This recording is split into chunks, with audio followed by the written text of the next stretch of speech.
প্রথমে বাংলাদেশের assistant coach Salauddin বেশ কিছুক্ষণ কথা বললেন সাইফ হাসানের সঙ্গে।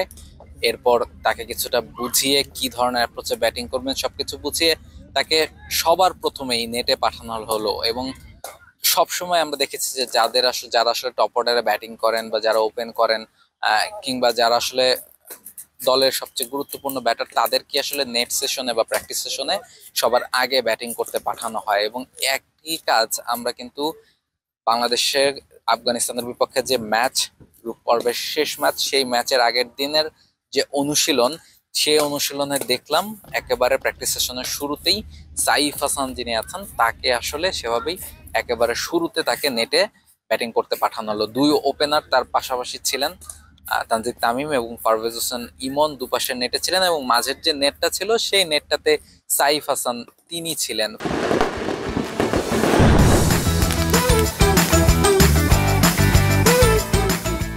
ফলে বোঝাই যাচ্ছে যে সাইফ হাসানকে নিয়ে বিশেষ কোনো পরিকল্পনা হয়তো বা বাংলাদেশ দলের রয়েছে এবং অনেকদিন ধরেই কথা হচ্ছে। এশিয়া কাপ শুরু থেকে কিন্তু কথা হচ্ছে যে সাইফ যে ধরনের ফর্ম নেদারল্যান্ড সিরিজে দেখিয়ে এসেছেন, ফলে তাকে কি আসলে এশিয়া কাপের একাদশে দেখা যাবে কিনা, স্পেশালি যখন তাওহিদ হৃদয়ের মতো ব্যাটার যিনি 4 নম্বর ব্যাটিং করছেন তিনি যেহেতু কোনোভাবেই নিজের ফর্মটা খুঁজে পাচ্ছেন না। প্রথম ম্যাচে মাত্র 36 বল থেকে তিনি 35 রান করেছেন, পরের ম্যাচেও একটা সুযোগ পেয়েছিলেন, জীবন পেয়েছিলেন, আগের বলে ক্যাচ আউট হয়ে ফিরতে পারতেন, ক্যাচটা মিস হয়েছে, তারপরের বলে আনফরচুনেটলি তিনি রান আউট হয়ে ফিরেছেন, ফলে নিজের ইনিংসটা খুব বেশি বড় করতে পারেননি শ্রীলঙ্কার বিপক্ষে ম্যাচও।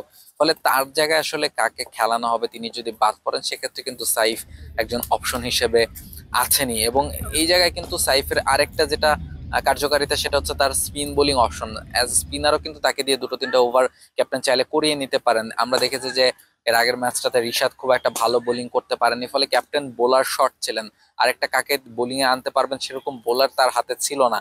যেহেতু প্রপার 5 জন বোলার নিয়ে বাংলাদেশ দল খেলছে, পার্ট টাইম বোলার হিসেবে শুধুমাত্র শামীম পাটোয়ারি দলে ছিলেন, তাকে বোলিং এখন পর্যন্ত করাননি ক্যাপ্টেন।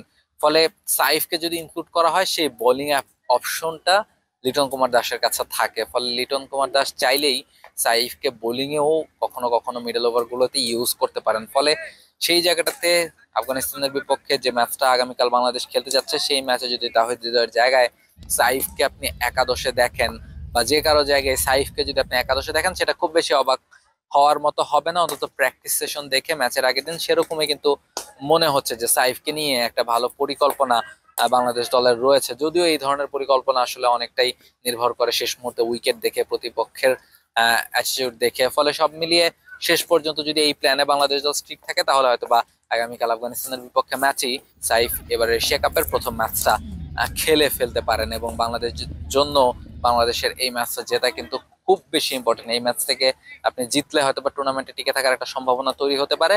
যদি ম্যাচ বাংলাদেশ হেরে যায় তাহলে সেখান থেকেই বাংলাদেশকে দেশে ফিরতে হবে। ফলে এই ম্যাচ জয়ের জন্যই খেলতে চাইবে লিটন কুমার দাসের দল। শেখ আবু জায়েদ ক্রিকেট স্টেডিয়াম থেকে রাহুল রায়, T Sports. For more updates, subscribe to our YouTube channel and click on the bell icon. Follow us on Facebook and Instagram. Download T Sports app to enjoy exciting games and highlights. Visit tsports.com.